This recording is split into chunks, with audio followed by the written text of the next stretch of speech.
اللهم صل على سيدنا محمد يا رب صل وسلم دائما أبدا على حبيبي.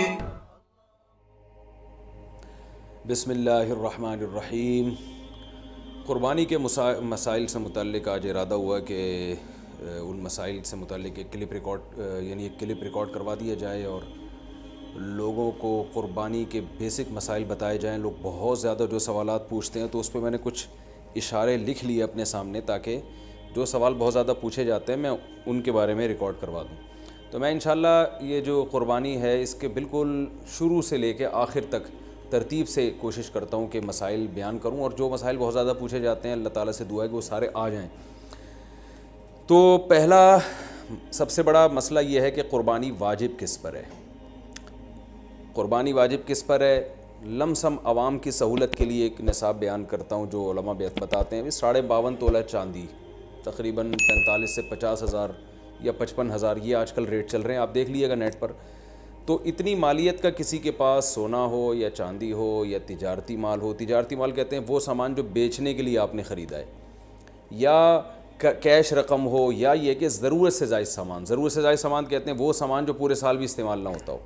تو ایسی کوئی چیز اگر آپ کے پاس اتنی مالیت کی پڑی ہوئی ہے, یا ایک نہیں 2-4 چیزیں مل کے اتنی مالیت کو پہنچ جاتی ہیں, یعنی خلاصہ یہ نکلا کہ آپ کے جو استعمال میں آنے والی چیزوں کے علاوہ آپ کے پاس اتنی مالیت کی مال موجود ہے اور ضروری خرچے اس میں سے نکال دیں, قرضے نکال دیں, وہ سب نکال کے بھی اتنے پیسے آپ کے پاس بچتے ہیں 50, 55, 60 ہزار تک, تو پھر آپ پر قربانی واجب ہے. یہ بہت مختصر بتا رہا ہوں کیونکہ اگر میں اس کی نصاب کی ڈیٹیل میں گیا تو پورا کلپ اسی میں نکل جائے گا. تو لم سم ایک بتا رہا ہوں آپ کو کہ اتنا اماؤنٹ کسی کے پاس ہو تو اس پر قربانی واجب ہے. پھر بھی سمجھ میں نہ آئے تو اس بارے میں میرے دوسرے کلپ یوٹیوب پہ آپ کو مل جائیں گے, یا دوسرے علماء سے آپ تفصیل پوچھ لیں, وہ انشاءاللہ آپ کو ڈیٹیل بتا دیں گے. کیونکہ نصاب میں اگر میں زیادہ ڈیٹیل میں گیا تو بہت ہی لمبی بات ہو جائے گی پھر. تو اس پر قربانی واجب ہے. بڑا مسئلہ یہاں پر ایک یہ اٹھایا جاتا ہے کہ کیا گھر کا سربراہ اگر قربانی کر لے تو سب کی طرف سے کافی ہو جائے گی, یا جو بھی صاحب نصاب ہے جس میں بھی استطاعت ہے اس پر الگ سے قربانی واجب ہے. اس میں فقہا کا اختلاف ہے. بعض علماء کی رائے یہ ہے کہ ایک آدمی اگر گھر کی طرف سے قربانی کر لے تو سارے اہل خانہ کی طرف سے کافی ہو جاتی ہے, اور اس کے بارے میں بعض تابعین سے آثار منقول ہیں, مصنف ابن ابی شیبہ کی روایات ہیں. لیکن ہماری رائے یہ ہے اور بر صغیر کے علماء کی رائے یہ ہے, اور امام ابو حنیفہ رحمہ اللہ تعالیٰ کی بھی رائے یہی ہے کہ ہر شخص پر الگ سے قربانی واجب ہے اگر وہ صاحب نصاب ہے. اور اس کی 2 دلیلیں بہت مضبوط ہیں. سب سے مضبوط دلیل رسول اللہ صلی اللہ علیہ وسلم کی حدیث ہے, من وجد سعة لأن يضحي فلم يضحي فلا يقربن مصلانا. آپ صلی اللہ علیہ وسلم نے فرمایا جس کے پاس قربانی کی طاقت تھی اور اس نے قربانی نہیں کی تو وہ ہماری عیدگاہ کے قریب بھی نہ پھٹکے. تو اس سے پتہ چلتا ہے کہ جس کے پاس بھی اس طاقت ہے, تو اس میں یہ نہیں ہے کہ گھر کا سربراہ سب کی طرف سے کرے گا. تو یہ جو ہے ایسا نہیں ہے, بلکہ صاف الفاظ ہیں حدیث کے کہ جس کے پاس بھی استطاعت ہے تو وہ اس پر قربانی اس کو کرنی پڑے گی. اور دوسری دلیل یہ ہے کہ عبادات میں کہیں بھی ایسا نہیں ہوتا کہ ایک کی عبادت دوسرے کی طرف سے کافی ہو جائے. تو اس پر قیاس کا تقاضا بھی یہی ہے کہ جب اسلام میں کوئی بھی ایک عبادت دوسرے کی طرف سے کافی نہیں ہوتی تو یہ کیسے ممکن ہے کہ قربانی جو مستقل ایک سنت ابراہیمی ہے وہ ایک کرے اور دوسری کی طرف سے بھی وہ خود بخود ادا ہو جائے. تو یہ اس کا بھی تقاضا ہے. بعض حضرات یہ دلیل دیتے ہیں کہ حضرت ابو بکر اور عمر رضی اللہ عنہما قربانی نہیں کرتے تھے. یہ دوسرے مسئلے کی دلیل ہے. تو پہلا تو یہ ہو گیا کہ قربانی ہر صاحب استطاعت پر لازم ہے. بیگم کے پاس اگر زیور ہے اور اتنی مالیت کا ہے تو اس پر بھی قربانی واجب ہے. پھر وہ الگ بات ہے کہ اس کی طرف سے میاں اس کی پرمیشن سے کر دے, یعنی واجب تو اس پر ہوگی لیکن ضروری نہیں ہے کہ وہ خود کرے, اس کی طرف سے اس کا میاں بھی کر سکتا ہے اس کی پرمیشن سے, اجازت سے, اور میاں اپنی طرف سے بھی ایک کر دے اور بیگم کی طرف سے بھی ایک کر دے. یعنی گھر کے ایک فرد کرے گا اور سب کی طرف سے کافی ہو جائے یہ نہیں ہے, بلکہ ہر فرد کو الگ کرنی پڑے گی. وہ الگ بات ہے کہ اپنے پیسے سے کرنا ضروری نہیں ہے, وہ فرد خود کرے یا کسی سے کروا دے. پھر جب کسی سے قربانی کروائے گا تو اس کو پیسے دے, یا جو قربانی اس کی طرف سے کر رہا ہے وہ خود اپنے پیسے استعمال کر لے تو بھی ٹھیک ہے. یعنی یہ بھی ٹھیک ہے کہ آپ کے جو ابا ہیں, آپ کے جو والد صاحب ہیں وہ قربانی کر رہے ہیں اور سب بالغ بچوں کی طرف سے کر رہے ہیں, پیسے کسی سے نہیں لے رہے تو بھی ٹھیک ہے, کوئی حرج نہیں ہے. یا شوہر بیوی کی طرف سے کر رہا ہے اور پیسے نہیں لے رہا اس سے, تو بہت اچھی بات ہے, ایسا نیک شوہر اللہ میاں سب کو دلائے. تو یا بیگم صاحبہ کر رہی ہیں اپنے خرچے پہ اور میاں کی طرف سے بھی کر رہی ہیں, میاں سے پیسے نہیں لے رہی, تو سبحان اللہ, بہت اچھا لگا آپ کو سن کے, تو ہمیں بھی بہت اچھا لگا. تو یعنی پیسوں کا ہر ایک کا ڈالنا ضروری نہیں. اچھا یہ بھی ایک مسئلہ ہوتا ہے کہ بڑا بھائی کر رہا ہے سب کی طرف سے اور سب سے آدھے آدھے پیسے لے رہا ہے قربانی کے, وہ یا تھوڑے تھوڑے پیسے لے رہا ہے, باقی پیسے اپنی جیب سے ڈال رہا ہے, تو بھی ٹھیک ہے. یعنی جس کی طرف سے قربانی ہو رہی ہے اس کے لیے خود سے پیسے یعنی خرچ کرنا ضروری نہیں ہے, اس کی طرف سے اگر کوئی اور خرچ کر دیتا ہے تو بھی ٹھیک ہے, چاہے پورے پیسے خرچ کرے یا آدھے پیسے خرچ کرے. قرضہ لے کے بھی قربانی کی جا سکتی ہے. آپ کے پاس اگر پیسے نہیں ہیں تو آپ قرضہ لے کے کر سکتے ہیں, اگر آپ کو یقین ہے کہ میں یہ قرضہ بعد میں لوٹا سکتا ہوں. البتہ قرضہ کھا کے قربانی ٹھیک نہیں ہے, کہ آپ نے کسی کا قرضہ دینا ہے, وہ مانگ رہا ہے, دروازے پہ کھڑا ہوا ہے, وہ دے نہیں رہے اور آپ اور اس کے پیسوں سے بکرے کاٹ رہے ہیں آپ, یہ ٹھیک نہیں ہے. یہ آخرت کے لیے بھی نقصان دہ ہے اور وہ بکرے کے لیے تو نقصان دہ بہرحال ہے ہی ہے. تو ایک مسئلہ تو یہ ہو گیا. دوسرا مسئلہ یہ ہے کہ قربانی کیا واجب ہے یا سنت ہے. تو اس بارے میں بھی دونوں رائے ملتی ہیں علماء کی. جو علماء کہتے ہیں سنت ہے وہ بھی عام سنت نہیں مانتے, بلکہ سنت مؤکدہ. سنت مؤکدہ کا مطلب جو نہیں کرے گا قابل ملامت ہوگا. اور امام ابو حنیفہ رحمہ اللہ تعالیٰ کی رائے کے مطابق یہ واجب ہے, اور اس کی دلیل وہی ہے کہ پہلی بات تو یہ کہ عبادت ہے, اور عبادت میں احتیاط کے پہلو کو ترجیح دی جاتی ہے, کیونکہ احتیاط اسی میں ہے کہ اس کو اگر واجب قرار نہیں دیتے تو بہت سے لوگ قربانی کا فریضہ چھوڑ سکتے ہیں, اور اس بات کا خطرہ موجود ہے کہ قیامت میں ان کو گناہ نہ ملے. تو اس لیے احتیاط کے پہلو کو ترجیح جائے گی. اور مضبوط دلیل امام ابو حنیفہ کی قرآن نبی صلی اللہ علیہ وسلم کی وہی حدیث ہے, من وجد سعة لأن يضحي فلم يضحي فلا يقربن مصلانا. آپ صلی اللہ علیہ وسلم نے فرمایا جس کے پاس قربانی کی گنجائش تھی اور اس نے قربانی نہیں کی وہ ہماری عیدگاہ کے قریب بھی مت پھٹکے. آپ صلی اللہ علیہ وسلم 10 سال مدینہ منورہ رہے, ہمیشہ آپ صلی اللہ علیہ وسلم نے قربانی کی ہے. بعض حضرات یہ دلیل دیتے ہیں کہ حضرت ابو بکر اور حضرت عمر نے قربانی نہیں کی اپنے دور خلافت میں, اس سے پتہ چلتا ہے کہ قربانی واجب نہیں ہے.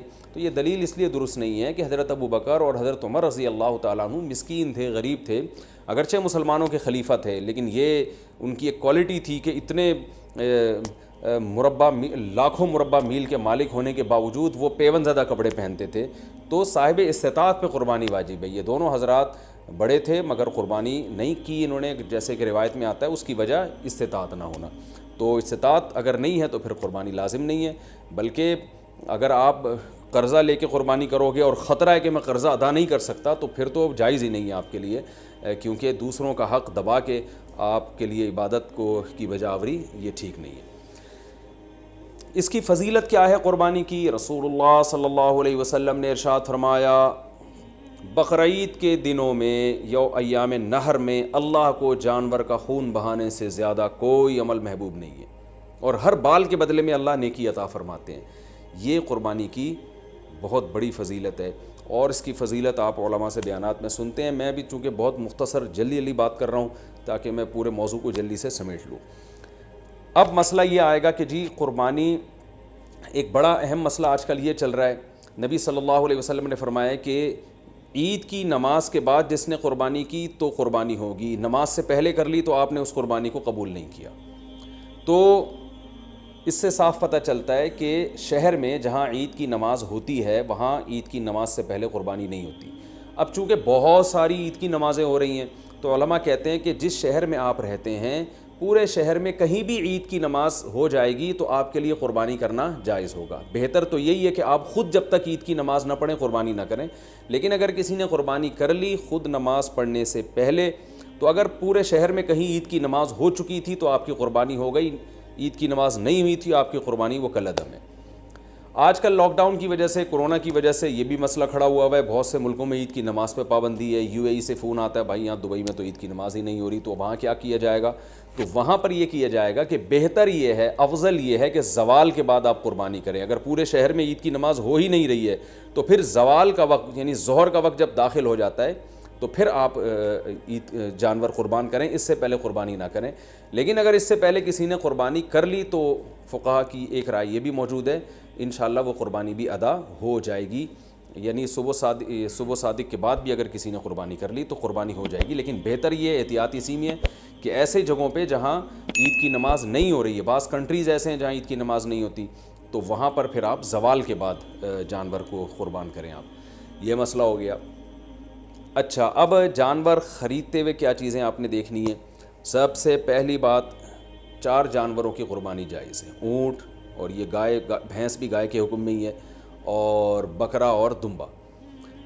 ہرن کی قربانی یا نیل گائے کی قربانی یا اور دوسرے جو جنگلی جانور ہیں ان کی قربانی جائز نہیں ہے. ان 4 جانوروں میں اونٹ کی عمر 5 سال ہونی چاہیے، گائے کی عمر 2 سال ہونی چاہیے، اور بکرے کی عمر 1 سال ہونی چاہیے، اور دمبے کی بھی اصل تو یہی ہے کہ 1 سال عمر ہو، لیکن اگر 6 مہینے کا دمبا اور بھیڑ یا جو بھی سرگودا کے کجلے بڑے مشہور ہیں، 6 مہینے کا اگر دیکھنے میں سال کا لگتا ہے یعنی موٹا تازہ ہو تو 6 مہینے کا دمبا بھی جائز ہے. 6 مہینے سے کم کا جائز نہیں ہے. اور 6 مہینے کا دمبا اگر دیکھنے میں 6 مہینے کا نہیں لگ رہا، 1 سال کا نہیں لگ رہا، بچہ ہی لگ رہا ہے، چھوٹا لگ رہا ہے، کمزور ہے، پھر اس کی بھی جائز نہیں ہے. تو دمبا اگر 6 مہینے کا موٹا تازہ ہے تو اس کی قربانی جائز ہے. اور باقی بکرا 1 سال کا ہونا ضروری، اور گائے 2 سال کی، اور اونٹ 5 سال کا. اچھا، اس میں یہ بات ضروری ہے کہ یہاں سال سے مراد اسلامی سال ہے. مثال کے طور پر آپ بکرا لینے کے لیے گئے مارکیٹ میں، ہاں بھائی کتنی عمر ہے، اس نے کہا کہ جی اتنی عمر ہے، تو آپ اس سے سیدھا یہ پوچھیں کہ بھائی پچھلے سال بقرعید سے پہلے یہ پیدا ہو چکا تھا کہ نہیں ہوا تھا. اگر پچھلے سال بقرعید سے پہلے پیدا ہو چکا تھا تو اس سال بقرعید میں اس کی قربانی جائز ہے. بلکہ پچھلے سال اگر بقرعید والے دن پیدا ہوا تھا تو اس سال بقرعید والے دن جب وہ ٹائم گزرے گا تو اس ٹائم میں بھی اس کی قربانی جائز ہو جائے گی، کیونکہ پورا سال اسلامی سال گزر چکا ہے. دانتوں کا اعتبار نہیں ہے، یاد رکھیں. لوگ دانت کو زیادہ فوکس کر رہے تھے، 2 دانت ہے کہ 4 دانت ہے کہ کھیرا ہے، تو دانت کا اعتبار نہیں ہے. اصل حکم ہے جانور کی عمر کا، کہ گائے 2 سال ہو، اور 2 سال میں یاد رکھیں دانت پورے، جو ماہرین ہیں نا جو بچھڑے پالتے ہیں وہ کہتے ہیں 2 سال میں دانت نکلتے نہیں ہیں، 2 سال پورے ہونے کے بعد نکلنا شروع ہوتے ہیں. تو اگر آپ کو کسی جانور کے بارے میں یقین ہے کہ اس کی عمر 2 سال ہو چکی ہے تو آپ اس کی قربانی کر سکتے ہیں بچھڑے کی، چاہے وہ کھیرا ہی کیوں نہ ہو. البتہ مارکیٹ میں لوگوں کو پتہ نہیں چلتا، جھوٹ بہت چلتا ہے، تو اس لیے لوگ دانت دیکھتے ہیں، کیونکہ دانت اگر نکلے ہوئے ہوں 2 دانت ہیں تو اس کا یقین ہوتا ہے کہ 2 سال سے اوپر کا ہی ہے. تو اس لیے لوگ دانتوں کو فوکس کر رہے ہوتے ہیں کہ سامنے والے کا پتہ نہیں ہوتا کہ سچ کہہ رہا ہے کہ جھوٹ کہہ رہا ہے. لیکن اگر آپ کو سامنے والے کی بات پر اعتماد آ جائے اور وہ یقین دلا دے آپ کو کہ بھئی یہ 2 سال کا بچڑا ہے، تو پھر بے شک کھیرا بھی ہو تو آپ اس کی قربانی کر سکتے ہیں. اور بکرا اگر 1 سال کا ہو چکا ہے، یقین ہو گیا آپ کو، کسی بھی طرح سے یقین ہو گیا، تو پھر بے شک کھیرا بھی ہو اس کی قربانی بھی آپ کر سکتے ہیں. یہ تو ہو گیا جی جانور کی عمر کے بارے میں. عیب کون سا ہو جانور میں جس کی وجہ سے قربانی نہیں ہوتی، یہ بھی بہت زیادہ سوال پوچھا جاتا ہے. دمیں اٹھا کے لوگ چیک کر رہے ہوتے ہیں، اوریجنل ہے، پلاسٹک کی تو نہیں لگی ہوئی. تو اب چونکہ زیادہ تر لوگ سب سے پہلے دم ہی چیک کرتے ہیں تو ہم شروع بھی دم ہی سے کرتے ہیں. تو جانور کی جو دم ہے اگر آدھی کٹی ہوئی ہے تو اس کی قربانی جائز نہیں ہے، آدھی سے کم کٹی ہوئی ہے تو قربانی جائز ہے. تو اس سے پتہ چلتا ہے کہ پوری دم ہی اگر چپکائی ہوئی ہے یا سی ہوئی ہے تو بھی قربانی جائز نہیں ہے. تو کم سے کم آدھی دم، آدھی سے زیادہ دم اس کی سلامت ہونی چاہیے. اس سے تھوڑی بہت کٹی ہوئی ہے تو اس سے کوئی فرق نہیں پڑتا. کان کا بھی یہی حکم ہے، کان اگر آدھا کٹا ہوا ہے تو قربانی جائز نہیں ہے، آدھے سے کم کٹا ہوا ہے تو قربانی جائز ہے. بعض دفعہ ایسے کان نہ چرے ہوئے ہوتے ہیں تو اس سے کوئی فرق نہیں پڑتا، قربانی اس کی بھی جائز ہے. آنکھ کا حکم یہ ہے کہ ایک آنکھ کی اگر بینائی نہیں ہے تو قربانی جائز ہے. بینائی ہے لیکن کم نظر آتا ہے اور جانور دیکھ لیتا ہے گھاس ماس کو تو بھی ٹھیک ہے، یعنی پوری نظر کا 6/6 ہونا ضروری نہیں ہے. البتہ بالکل ہی ایک آنکھ کی بینائی غائب ہو تو پھر اس کی قربانی درست نہیں ہے. لنگڑا پن اتنا ہو اگر جانور میں کہ وہ بیچارہ لنگڑے پن کی وجہ سے آپ اس کو ذبح کرنے جہاں لے جانا چاہتے ہیں نا وہاں تک بھی نہیں جا سکتا، پہیے لگا کے دھکا دینا پڑ رہا ہے آپ کو اس کو، تو پھر تو قربانی جائز نہیں ہے. تھوڑا بہت لنگڑاتا ہو لیکن چل لیتا ہو تو قربانی ایسے جانور کی جائز ہے. یہ ہو گیا جانور کے عیب کے بارے میں. خارشی جانور ہو، خارش زدہ جانور، تو اگر خارش اتنی ہے کہ اسکن سے اس کے گوشت کے اندر تک وہ اثرات پہنچے ہوئے ہیں اور اس کی وجہ سے بہت زیادہ لاغر ہو کے ہڈیوں کا ڈھانچہ بن گیا ہے تو ایسی قربانی، ایسے جانور کی قربانی جائز نہیں ہے. لیکن اگر ایسے ہی خارش ہے اس جانور کو تو اس سے کوئی فرق نہیں پڑتا. آج کل انسانوں کو آپ کو پتہ ہے اتنی خارش ہے, تو جانوروں میں ہو گئی تو کیا مسئلہ ہو گیا اس سے. سینگ کے بارے میں بھی لوگ بہت سوال پوچھتے ہیں کہ جانور کا سینگ کٹا ہوا ٹوٹا ہوا تو قربانی جائز ہے یا نہیں. بالکل جائز ہے. آج کل تو جانور کے پیدائشی سینگ ہی گھس دیے جاتے ہیں تو وہ جائز ہے. البتہ جانور کا سینگ اگر ٹوٹ گیا چوٹ لگنے سے, اور ایسا ٹوٹا کہ جڑ سے اکھڑ کے نا اس کے دماغ ہل جاتا ہے, پھر تو ایسے جانور کی قربانی پھر جائز نہیں ہے. لیکن اس طرح ہوتا نہیں ہے, کوئی حادثہ ہو جائے تو پھر تو ہوتا ہے جانور کے ساتھ, نارملی ایسا ہوتا نہیں ہے. تو اس لیے منڈی سے جب آپ جانور خریدا کریں تو سینگوں پہ زیادہ غور نہ کیا کریں, تمیز سے جانور لے لیا کریں آپ, ٹھیک ہے. اس میں زیادہ وہمی بننے کی ضرورت نہیں ہے. خصی جانور کی قربانی بھی جائز ہے, اور بعض لوگ اس کو صحیح نہیں سمجھتے, لیکن صحیح حدیث سے ثابت ہے آپ صلی اللہ علیہ وسلم نے خصی جانور کی قربانی بھی کی ہے. اچھا, دودھ والے جانور کی قربانی بھی جائز ہے, لیکن اس کا دودھ پینا جائز نہیں ہے. ہاں, جب جانور ذبح ہو گیا تو پھر جانور کے ہر آپ جو ہے گوشت سے بھی فائدہ اٹھا سکتے ہیں, دودھ سے بھی فائدہ اٹھا سکتے ہیں. تو اگر آپ نے جانور قربانی والے جانور جو ابھی ذبح نہیں ہوا اس کا دودھ آپ نے پیا تو دودھ نکالا تو صدقہ کرنا پڑے گا اس کو. اچھا, دوسری بات حاملہ جانور کی قربانی, یعنی وہ گائے جس کے پیٹ میں بچہ ہو. یہ سوال بہت زیادہ پوچھا جاتا ہے. تو دیکھیں, اگر وہ گائے جس کے بالکل بچہ ہونے والا ہے, یعنی پورا بچہ بن چکا ہے, بچے کی ولادت کا وقت قریب ہے, تو بہتر یہ ہے کہ ایسے جانور کی قربانی نہ کی جائے, ناپسندیدہ ہے. لیکن جائز ہے, قربانی ادا ہو جائے گی, بہتر یہ ہے کہ نہ کی جائے. اور اگر گائے گابھن ہے اور وہ ابتدائی مرحلے میں وہ حمل ہے اس کے, تو پھر اس میں کوئی یعنی پھر بہتر بھی یہی, پھر اس میں کوئی حرج نہیں ہے, اس کی قربانی آپ کر سکتے ہیں. تو اگر آپ جانور لے کر آ گئے, بعد میں پتہ چلا کہ اس گائے کے پیٹ میں تو بچہ ہے, تو اب چونکہ لا چکے ہیں, واپس تو کرنا آپ کے لیے بہت مشکل ہے. منڈی میں کون لے کے جائے گا اس کو؟ کراچی کی منڈی کو دیکھ کے ہم تو مسائل بتاتے ہیں بھائی. یہاں تو کیچڑ اب بارش میں ماشاءاللہ اتنا ہو گیا ہے کہ لوگ کیچڑ میں تیرتے ہوئے جا رہے ہیں منڈی میں. تو اب وہ اس گابن گائے کو آپ لے کے کیسے جائیں گے؟ تو پھر کوئی حرج نہیں ہے, آپ اس گابن گائے کو بھی ذبح کر سکتے ہیں, کوئی حرج نہیں ہے اس میں. ہاں, اس میں سے بچہ جب نکلے تو وہ بچہ اگر زندہ ہو تو فوراً اس کو بھی ذبح کر دیں آپ, تو اس کا گوشت بھی حلال ہو جائے گا. اچھا, لوگ یہاں ایک سوال پوچھتے ہیں اس معصوم بچے کا کیا قصور ہے؟ تو میں ان کو جواب دیتا ہوں کہ اس کی ماں کا بیچاری نے کون سے کبیرہ گناہ کیے ہیں جن کو آپ کاٹ رہے ہیں. تو جیسے بچہ معصوم ہے تو اس کی اماں بھی تو بیچاری معصوم ہے. تو اللہ نے ہمارے لیے ان جانوروں کو حلال کیا, ہم ان کا گوشت کھا سکتے ہیں, تو اس لیے ہم ذبح کر سکتے ہیں. وہ بچہ اس کے پیٹ میں ہو تو بھی کر سکتے ہیں. میں نے بتایا کہ بہتر نہیں ہے, لیکن بہرحال قربانی ادا ہو جائے گی اور گوشت بھی اس کا بالکل حلال ہوگا, اس میں ٹینشن لینے کی ضرورت نہیں ہے. تو یہ تو ہو گیا جی حاملہ جانور کے بارے میں.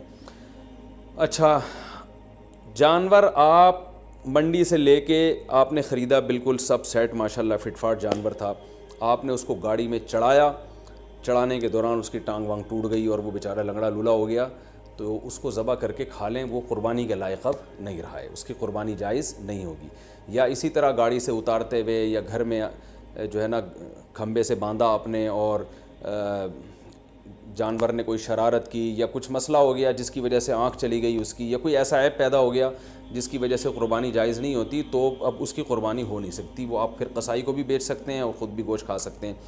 البتہ جانور کو جب ذبح کرنے کے لیے گرایا جاتا ہے, اس دوران اگر جانور کے کوئی ہاتھ پاؤں ٹوٹ گئے یا کوئی اندھا ہو گیا بیچارہ یا کچھ مسئلہ ہو گیا تو بے فکر رہیں, پھر کوئی حرج نہیں ہے. کیونکہ گراتے, یہ تو اللہ کا حکم ہے جانور کو گرا کے ذبح کرو, تو گرانے میں بعض دفعہ ایسا مسئلہ ہو جاتا ہے جس کی وجہ سے جانور میں کوئی عیب پیدا ہو جاتا ہے. تو ذبح کے دوران اگر کوئی عیب پیدا ہو گیا ہے تو بے فکر رہیں, اس سے کوئی فرق نہیں پڑتا, قربانی اس جانور کی حلال ہوگی.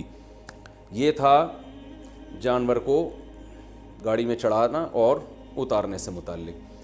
اچھا, ایک اہم مسئلہ یہ ہے, اب ہم آتے ہیں, میرا خیال ہے عیب والے مسائل تو کافی حد تک حل ہو چکے ہیں. اب ہم آتے ہیں جانور کو لٹانے, بلکہ اس سے پہلے کہ آپ جب جانور لے کر آئے تو بہت سے لوگوں کی نیت بدل جاتی ہے.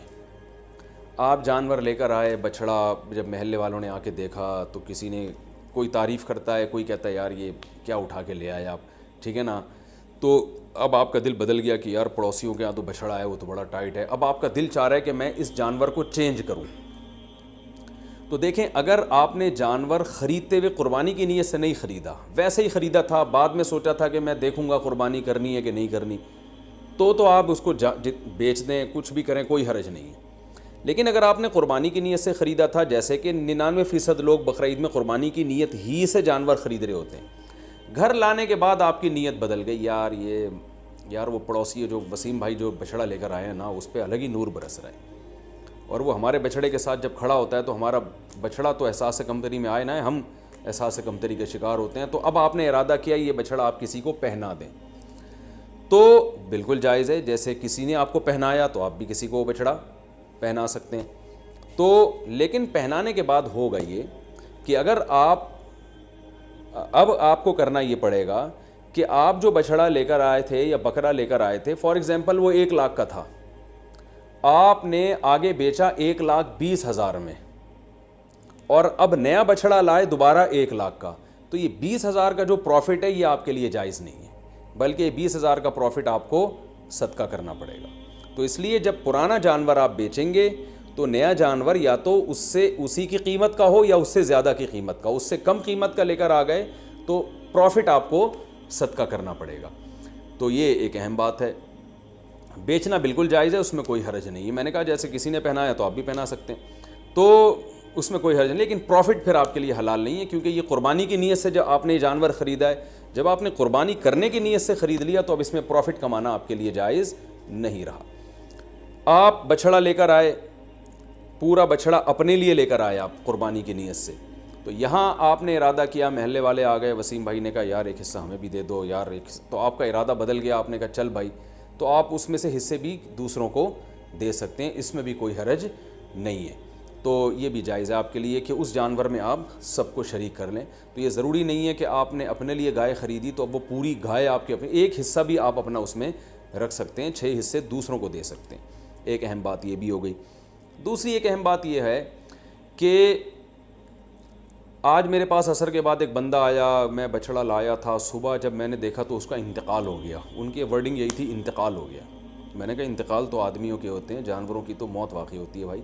خیر اس کا انتقال ہو گیا، تو مالدار آدمی جس پر قربانی واجب تھی، اگر اس کا جانور بقرعید سے پہلے مر جائے تو اس پر لازم ہے کہ وہ دوبارہ قربانی کرے۔ ہاں، دوبارہ قربانی میں یہ ضروری نہیں ہے کہ جتنا مہنگا پہلا جانور تھا اتنا ہی دوسرا بھی ہو، نہ، سستا جانور بھی کیا جا سکتا ہے، کیونکہ اب آپ پروفٹ نہیں کما رہے اس پہ، تو اس لیے وہ تو اللہ نے ہی اس کو اٹھا لیا پہلے، تو اس جانور کو ذبح کر کے مرنے سے پہلے گوشت کھا لیں یا قصائی کو بیچ دیں، اور جو آپ نیا جانور لے کر آئیں گے وہ بیچ اس لیے دیں یا گوشت اس لیے تاکہ وہ اس نے بھی گوشت ہی گوشت کے طور پر ہی قصائی نے بھی استعمال کرنا ہے اس کو۔ تو جانور اگر مر گیا، آپ نیا جانور اگر لے کر آئے ہیں تو نئے جانور میں یہ ضروری نہیں ہے کہ پہلے والے جانور سے وہ مہنگا ہو، وہ سستا بھی لا سکتے ہیں۔ آپ پوری بچھڑا لے کر آئے تھے تو اب کوئی بات نہیں، ایک دمبا کر لیں چھوٹا موٹا آپ، تو یہ ضروری نہیں ہے کہ اتنا ہی مہنگا ہو وہ۔ اگر جانور مر جائے تو بس آپ نے ایک واجب اپنے ذمے سے پورا کرنا ہے، تو وہ سستا جانور بھی کر سکتے ہیں۔ اور اگر غریب آدمی جانور خرید کے لایا تھا قربانی کی نیت سے، وہ جانور مر گیا تو بس غریب کو ثواب مل گیا، دوبارہ اس پر قربانی واجب پہلے بھی نہیں تھی، اب بھی واجب نہیں ہے۔ تو یہ ہو گیا جی۔ اچھا، اب ہم چلتے ہیں قربانی کے مسائل میں ذبح کی طرف۔ جانور ذبح کرنے میں ایک بڑی کوتاہی یہ ہوتی ہے کہ قصائیوں کے حوالے چھری کر دی جاتی ہے، بعض دفعہ پتہ نہیں ہوتا کہ یہ مسلمان ہیں بھی یا نہیں ہیں، کیونکہ ان دنوں میں ہندو بھی بہت سے قصائی بنے ہوئے ہوتے ہیں۔ تو یاد رکھیے گائے کی گردن پہ یا جانور کی گردن پہ جو چھری چلانے والا ہے، پکڑنے والا کوئی بھی ہو، رسی باندھنے والا کوئی بھی ہو، چھری چلانے والے کا توحید پرست ہونا ضروری ہے یا اہل کتاب ہونا ضروری ہے۔ تو اس لیے یہ دیکھ لیں کہ یہ مسلم بھی ہے یا نہیں ہے، اور تو بلا وجہ خامخواہ میں کوئی کہہ رہا ہوں میں مسلمان ہوں تو اب یہ نہیں کہ لیبارٹری چیک کے لیے بھیج دیا آپ نے اس کو کہ ہے بھی کہ نہیں ہے، اتنی تحقیق کی ضرورت نہیں ہے۔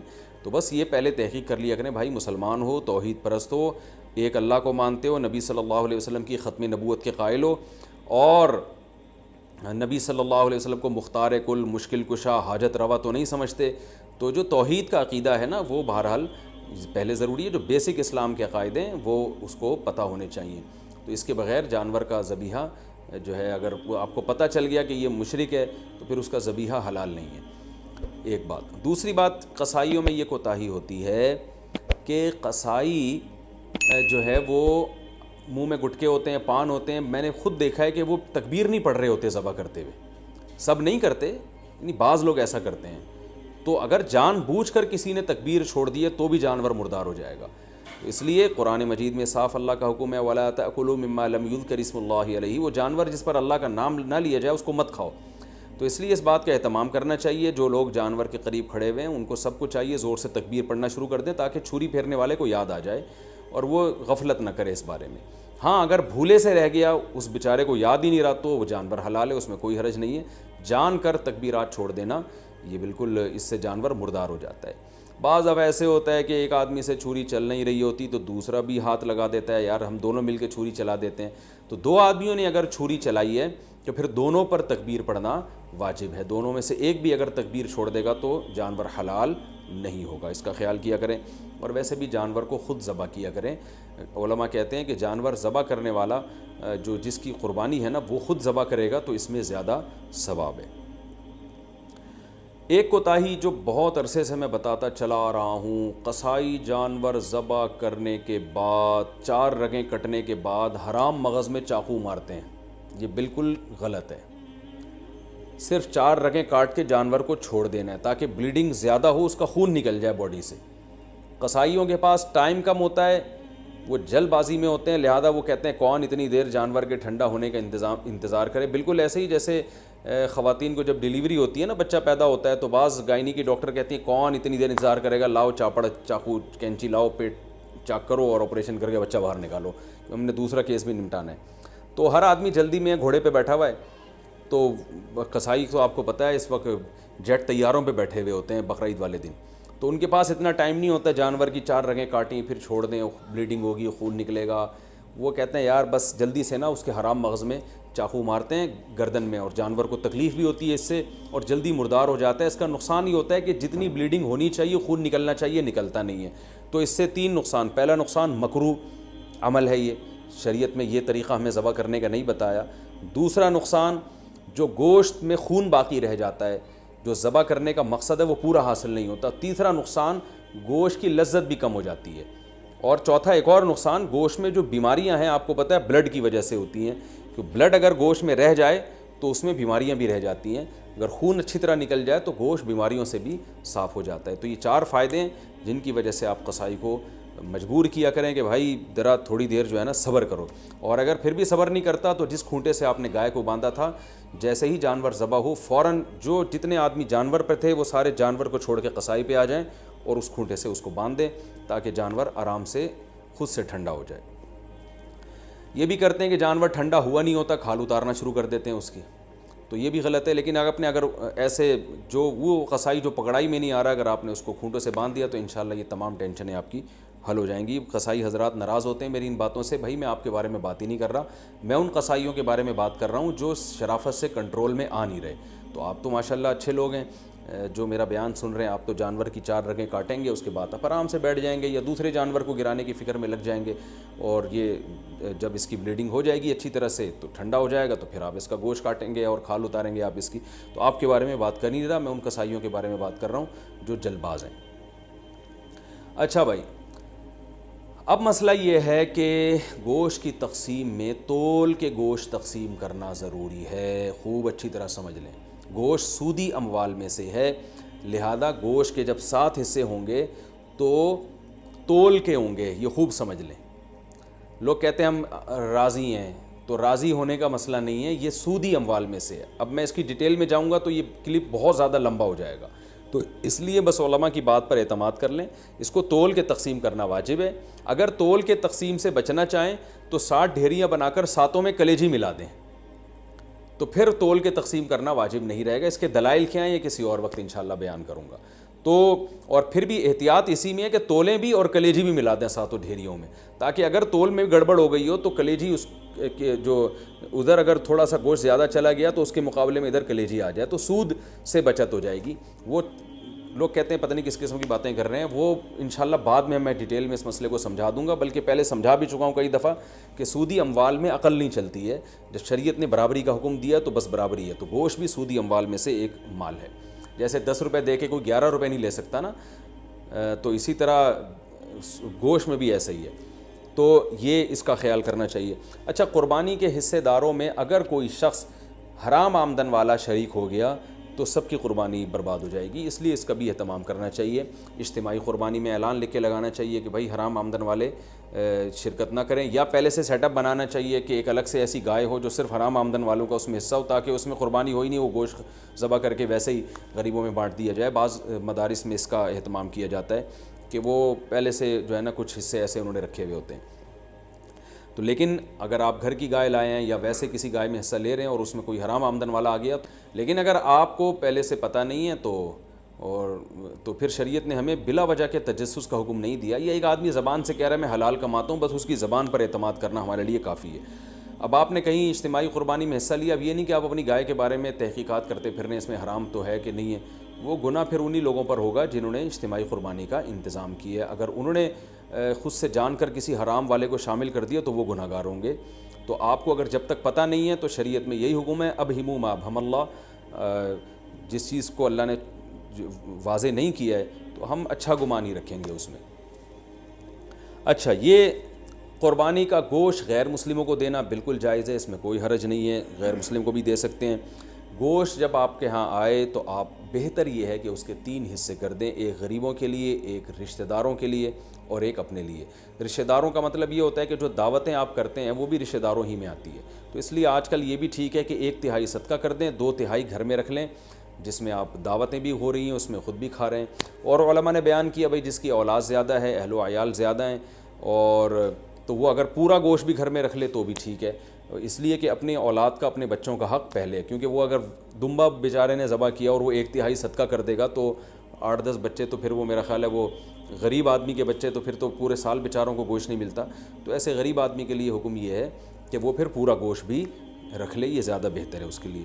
اور 1/3 گوشت صدقہ کرنا یہ بھی مستحب عمل ہے, کوئی فرض واجب نہیں ہے, لیکن بہرحال اس پہ عمل کرنا چاہیے. کیونکہ قرآن مجید میں اللہ تعالیٰ کا ارشاد ہے کہ اطعموا القانع والمعتر, کہ خود بھی کھاؤ اور کلو منہا, خود بھی اس میں سے کھاؤ اور محتاجوں کو بھی اس میں سے کھلاؤ. خود بھی کھانا چاہیے, محتاجوں کو بھی کھلانا چاہیے. ایصال ثواب کے لیے قربانی, ابا اماں کی طرف سے قربانی, جو مرحوم ہے, دادا نانی کی طرف سے قربانی, یہ بالکل جائز ہے, اس میں کوئی حرج نہیں ہے. بعض صحابہ سے بھی ثابت ہے اور رسول اللہ صلی اللہ علیہ وسلم سے بھی ثابت ہے کہ آپ نے 2 مینڈے ذبح کیے, ایک اپنے لیے اور ایک اپنی امت کے لیے. تو پتہ چلا کہ یہ قربانی اپنے لیے بھی ہو سکتی ہے اور اپنے علاوہ کسی اور کے لیے بھی ہو سکتی ہے. وہ کسی اور کوئی بھی ہو سکتا ہے, نبی صلی اللہ علیہ وسلم بھی ہو سکتے ہیں, آپ کے والدین بھی ہو سکتے ہیں, تو کوئی بھی ہو سکتا ہے. لیکن جب آپ کسی اور کے لیے قربانی کر رہے ہیں تو یا تو وہ دنیا سے جا چکا ہوگا یا وہ زندہ ہوگا. اگر دنیا سے جا چکا ہے تو وہ قربانی کا گوشت آپ خود بھی کھا سکتے ہیں, لیکن اگر وہ زندہ ہے تو اس کی پرمیشن کے بغیر اس کے لیے قربانی نہیں ہو سکتی, کیونکہ وہ ایک عبادت ہے اور جو زندہ آدمی ہے وہ عبادت کا اہل ہے. جب تک اس کی وہ نیت نہیں کرے گا خود تو اس کی قربانی نہیں ہوگی. تو وہ اس کی نیت کے لیے ضروری ہے کہ اس کو کم از کم اطلاع ضرور دی جائے اور وہ اس پہ راضی ہو, چاہے وہ زبان سے اجازت دے دے یا دل سے ویسے ہی راضی ہو, یعنی آپ کو پتہ چل جائے کہ یہ راضی ہے اس پر, تو بھی ٹھیک ہے. اگر کسی نے وصیت کی تھی کہ میرے مرنے کے بعد میرے لیے قربانی کرنا اور مال چھوڑ کر گیا ہے وہ قربانی کا, تو پھر اس کی قربانی میں سے بھی گوشت کھانا جائز نہیں ہے, وہ قربانی بھی آپ کو وہ سارا گوشت صدقہ کرنا پڑے گا. اچھا بھائی, ایک مسئلہ یہ بھی ہے کہ قربانی کسی نے نہیں کی اور بعد میں خیال آیا کاش میں قربانی کر لیتا, تو یاد رکھیں بقرعید کے 3 دن جب گزر جائیں گے تو اس کے بعد قربانی اب جائز, یعنی اب قربانی جائز نہیں ہوگی, کیونکہ وہ 3 دن گزر گئے, قربانی کا ٹائم ختم ہو گیا. اب آپ نے اگر جانور ذبح کیا تو اس کا سارا گوشت آپ صدقہ کر دیں, اور بہتر یہی ہے کہ جانور کی قیمت صدقہ کریں آپ, کیونکہ اب قربانی کا ٹائم چلا گیا. تو اس لیے بقرعید کے 3 دنوں, پھر وہ اگلے سال بقرعید میں بھی نہیں ہو سکتی قضا اس کی, تو بس بقرعید کے 3 دن کے اندر اندر تو جانور ذبح کرنا ہے. اگر آپ نے ذبح نہیں کیا اور آپ پر قربانی واجب تھی, آپ سے غلطی ہوئی ہے, تو اب 3 دنوں کے بعد آپ نے کیا کرنا ہے, اس جانور کا یعنی اس جانور کی قیمت آپ صدقہ کر دیں. اب جو ہے وہ قربانی کا ٹائم چلا گیا. اور یہ بھی یاد رکھیں, اس پر بہت مضبوط دلائل ہیں کہ قربانی کے صرف 3 دن ہیں. اس پر میں کلپ ریکارڈ کروا چکا ہوں, صحابہ تابعین کے آثار ہیں, احادیث ہیں کہ صرف 3 دن قربانی جائز ہے, چوتھے دن قربانی جائز نہیں ہے. بہت ساری روایات ہیں اس پر صحابہ کرام کی, تقریباً اجماع ہے اس کے اوپر کہ چوتھے دن قربانی جائز نہیں ہے. اور جو چوتھے دن والی حدیث ہے وہ بالاتفاق ضعیف ہے, تو اس لیے اپنے اہم ترین عبادت کو آپ ضائع نہ کریں. جو اللہ نے ہمیں 3 دن بتائے ہیں اسی میں قربانی کریں, اور وہ اتنے دن ہیں کہ ہمیں چوتھے دن کی طرف جانے کی ضرورت بھی نہیں ہے. لیکن اگر کوئی کر رہا ہے تو بحث مباحثہ نہ کریں, لڑائی جھگڑا یہ بھی اچھی چیز نہیں ہے. آپ خود احتیاط کریں, صرف 3 دن, اور جتنے لیٹ کریں گے قربانی کا ثواب کم ہوگا. پہلے دن سب سے زیادہ, دوسرے دن اس سے کم, تیسرے دن اس سے بھی کم. اچھا بھائی, اور مسئلہ کیا ہے کہ قربانی میں عقیقے کی نیت کرنا, یہ سوال بھی بہت پوچھا جاتا ہے. بالکل جائز ہے. آپ ایک گائے لے کر آئے تو آپ اس میں اپنے بچوں کا عقیقہ بھی کر سکتے ہیں, اور قربانی کا یعنی بیٹے کا, لڑکے کی طرف سے 2 حصے ڈال دیں اس میں, اور ایک اپنی قربانی بھی کر لیں. یہ بھی بالکل جائز ہے. اچھا بھائی, اور نابالغ اولاد کی طرف سے قربانی. دیکھیں, جو نابالغ اولاد کی طرف سے قربانی ہے اگر تو انشاءاللہ اس کو ثواب ملے گا. قربانی وہ آپ ہی کی طرف سے ہوگی, تو یعنی آپ ہی اس قربانی کے مالک ہیں. تو کیونکہ جو نابالغ ہے نا اس پر قربانی بہرحال واجب نہیں ہوتی, چاہے وہ کتنا ہی مالدار کیوں نہ ہو. اور اگر بالکل ہی چھوٹا بچہ ہے تو پھر اس کی طرف سے قربانی کا مطلب یہ ہوتا ہے کہ آپ خود ہی بس قربانی کر رہے ہیں, تو وہ قربانی کا اہل نہیں ہے, اس کی طرف سے قربانی نہیں ہوگی. ہاں, اگر وہ سمجھدار ہے, بلوغت کے قریب ہے, تو پھر اس کی طرف سے قربانی ادا ہو جائے گی, اگرچہ اس پہ واجب ہے نہیں ابھی, تو یہ کر سکتے ہیں, اس میں کوئی حرج نہیں ہے.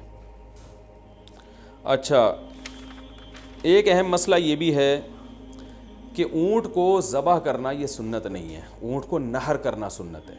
کھڑے کھڑے اس کی ٹانگ باندھ کے نا یہاں چاقو مارا جاتا ہے, اور ایکسپرٹ جو کسائی ہوتے ہیں وہ ایسے زور سے کٹ لگاتے ہیں کہ ایک دم فوارہ نکلتا ہے, اونٹ بہت جلدی ٹھنڈا ہو جاتا ہے.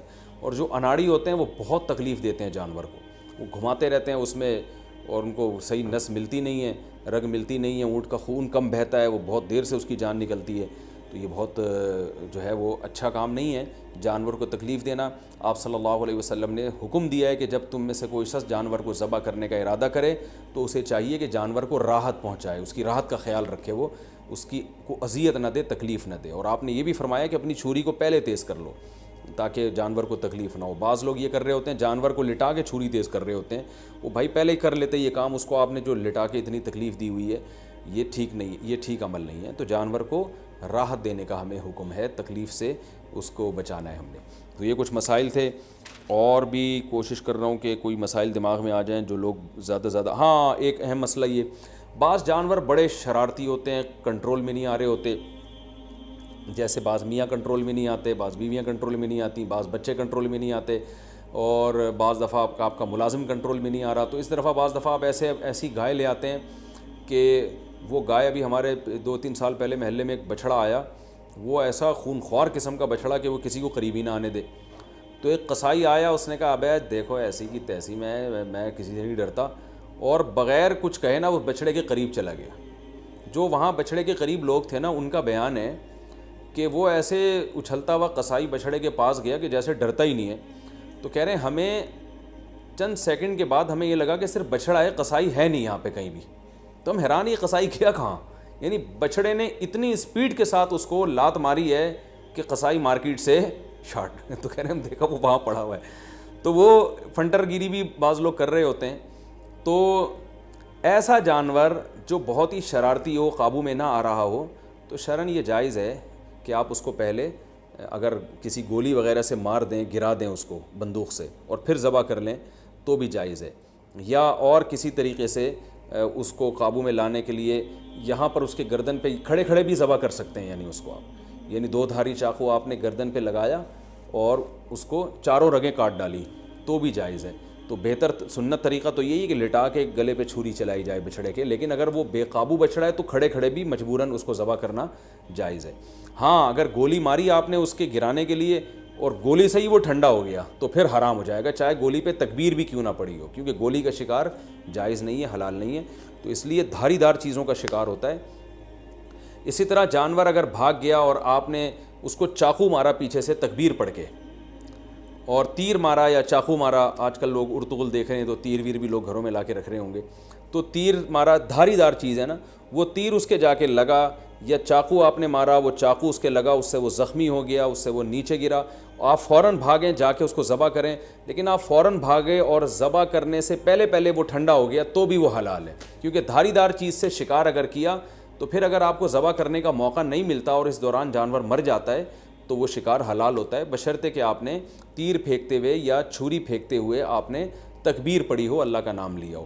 لیکن اگر آپ قریب پہنچ گئے اور زندہ تھا وہ, تو پھر آپ نے ذبح نہیں کیا تو پھر حلال نہیں ہوگا. یا آپ نے تیر سے شکار کیا یا چاقو سے شکار کیا, اس کا یعنی نیزہ مارا اس کے اوپر, اور وہ پھر آپ اس کے پیچھے بھاگے نہیں اس کو ذبح کرنے کے لیے, تو بھی وہ حلال نہیں ہوگا. یعنی آپ نے اپنی ذمہ داری پوری کی, اس کے باوجود وہ آپ کے پہنچنے سے پہلے ٹھنڈا ہو گیا تو پھر وہ حلال ہے, لیکن گولی کا شکار کسی صورت میں حلال نہیں ہے. بلا وجہ جانور کو گولی سے مار کے گرانا یا اسے بے ہوش کر کے ذبح کرنا یہ بھی مکروہ ناپسندیدہ عمل ہے, اس لیے کہ جانور کو جب آپ بے ہوش کر دیتے ہیں تو پھر اس کو جب ذبح کرتے ہیں تو خون صحیح طرح سے اس کا نہیں نکلتا, جو ذبح کے مقاصد کے خلاف ہے, اور پھر یہ بھی خطرہ ہوتا ہے کہ جانور پہلے ہی نہ مر چکا ہو. تو یہ کچھ مسائل تھے قربانی کے. اللہ تعالیٰ ہم سب کی قربانیوں کو قبول فرمائے. اور یاد رکھیں بقرعید کے 3 دنوں میں آپ صلی اللہ علیہ وسلم نے فرمایا اللہ تعالیٰ کو جانور کا خون بہانے سے زیادہ کوئی عمل محبوب نہیں ہے, اور آپ نے فرمایا طیبوا بہا انفسکم, خوش دلی کے ساتھ قربانی کیا کرو. اور یہ بہت افسوس کی بات ہے آج ہمارے یہاں جب جانور کو ذبح کیا جا رہا ہوتا ہے, لوگ شور مچا رہے ہوتے ہیں, اچھل رہے ہوتے ہیں, سیٹیاں بجا رہے ہوتے ہیں. یہ بالکل بھی ٹھیک نہیں ہے, یہ ایک عبادت ہے. ابراہیم علیہ السلام جو اللہ کے خلیل تھے ان کی سنت ہے, تو عبادت کو عبادت والے انداز ہی میں کیا جائے گا. اس وقت ذکر کرنا چاہیے, اللہ کا نام لینا چاہیے, دل میں دعا مانگنی چاہیے کہ اللہ ہمارے اس عمل کو قبول فرما. سیٹیاں بجانا اور ہوٹنگ کرنا اور ایسے اچھلنا یہ بہت بالکل نامناسب حرکت ہے. وہ کوئی وہ انٹرٹینمنٹ کا کوئی شو نہیں ہو رہا, وہ بلکہ ایک عبادت ہو رہی ہے اللہ کے لیے. ایک اپنے مال کو آپ, ایک نفیس مال کو اور ایک جان کو آپ قربان کر رہے ہو اللہ کی خاطر, تو عبادت ہی ہونی چاہیے. اور اس وقت دعا پڑھنی چاہیے انی وجہت وجہی للذی فطر السماوات والارض حنیفا وما انا من المشرکین.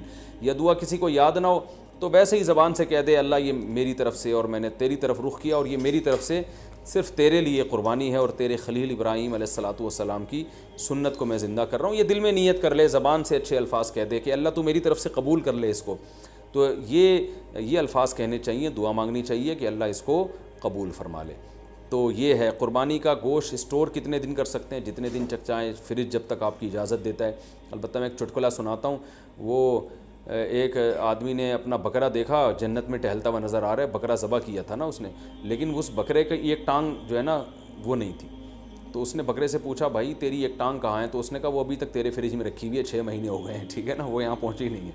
تو اسٹور بھی کر سکتے ہیں, لیکن اتنا اسٹور نہ ہو کہ جو ہے وہ آپ 6 7 مہینے, وہ گوشت کی ذائقہ بھی چینج ہو جاتا ہے. کھائیں بھی کھلائیں بھی, اللہ تعالیٰ کو کھلانے والے بھی پسند ہیں. اور قربانی میں تو اللہ تعالیٰ نے ہمیں روزے کو حرام کر دیا بقرعید کے دنوں میں, اسی وجہ سے حرام کر دیا کہ ہم تاکہ قربانی کا گوشت استعمال کر سکیں. تو قربانی کا گوشت کھانا بھی سنت ہے. آپ صلی اللہ علیہ وسلم نے 60 اونٹ اپنے ہاتھ سے نہر کیے تھے, اور روایت میں ہے کہ ہر اونٹ سے کچھ نہ کچھ گوشت آپ صلی اللہ علیہ وسلم نے چکھا تھا.